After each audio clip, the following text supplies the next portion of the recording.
If you think the iPhone 18 Pro Max is going to be the same phone again, wait. Because Apple may be changing the things that actually matter: battery, camera, signal, and what happens when there is no signal at all. But there is one problem. Some estimates suggest the price could increase by as much as $300. So forget colors and marketing. The real question is, what does Apple have to give you before $1499 starts making sense? And one rumored feature could completely change that answer. First, Apple may finally choose battery over thinness. The iPhone 18 Pro Max is rumored to be around 9 millimeters thick and roughly 240 grams. Yes, it may be heavier, but leaked regulatory information points to around a 5,567 mAh battery in the US model. That is almost 500 mAh more than the previous US Pro Max figure. Nearly a 10% increase. Now, this is a trade I understand. Do you want another thinner phone? Or would you accept a few extra grams if you stopped worrying about battery before the day ends? I would take the battery, especially because another change could make that battery last even longer. A 20 PRO, the number doesn't matter. A 20 Pro is expected to use TSMC 2 nanometers process. TSMC says its N2 technology can use roughly 25% to 30% less power at the same performance compared with the previous process generation. That does not mean 30% longer iPhone battery life, but combine better efficiency with a battery that may be almost 10% larger. And now I am interested. Forget benchmarks. Give me maps, 5G, camera recording, and gaming for an entire day. Then show me the battery percentage. That is the test that matters. But the camera may be an even bigger change. This camera can physically change. The iPhone 18 Pro Max is rumored to get a variable aperture main camera. This is not another software filter. The opening inside the lens can physically change. Bright outside, the camera can reduce incoming light. Low light, it can open wider. That gives Apple another way to control the image before software processing begins. And that could matter for something people complain about constantly. iPhone photos sometimes look too processed. Too much HDR. Artificial-looking faces. Software-generated background separation.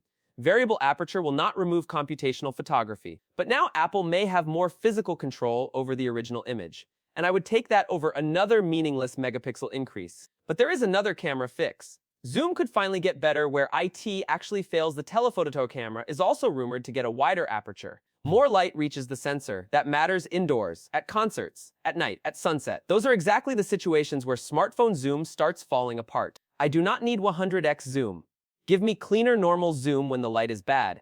That is something people will actually use. Apple may also fix camera control. Camera control may become simpler. Reports suggest Apple could remove some of its touch-sensitive complexity while keeping pressure control, and that makes sense.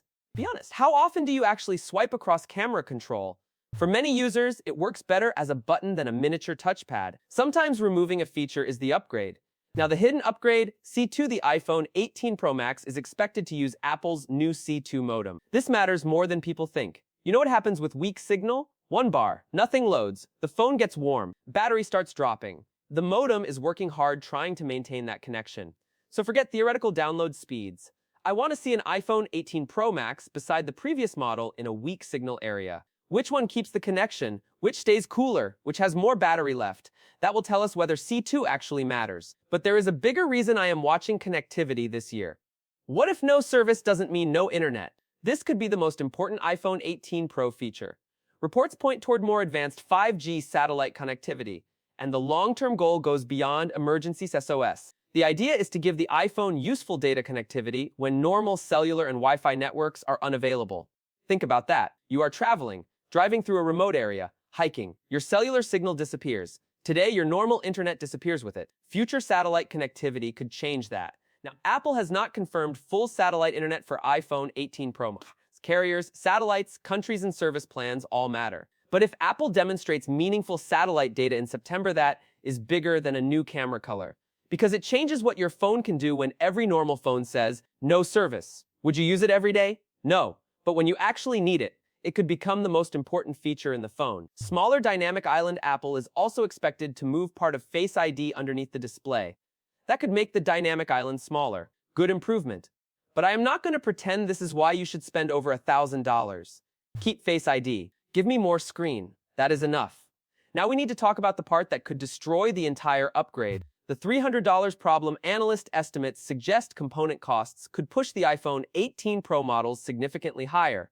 Some estimates go as high as a $200 to $300 increase. That could potentially put the iPhone 18 Pro Max around $1499. That price is not confirmed.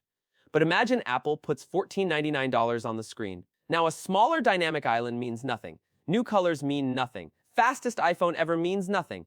At $1499, I want Apple to prove everything. Show me the larger battery lasting significantly longer. Show me variable aperture producing better photos. Show me C2 holding signal where the previous phone struggles. And if satellite data is ready, turn cellular off and show me the phone staying connected.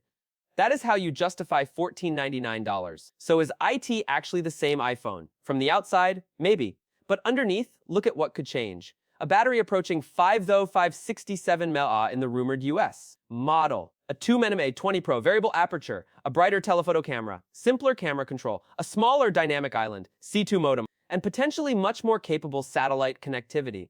That is not Apple trying to make the phone look different.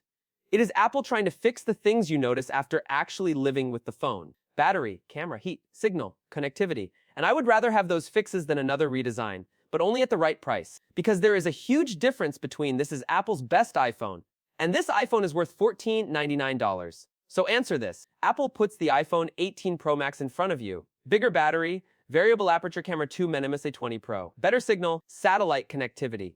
Then you see $1499. Are you buying it? Or does your current iPhone suddenly feel perfectly fine?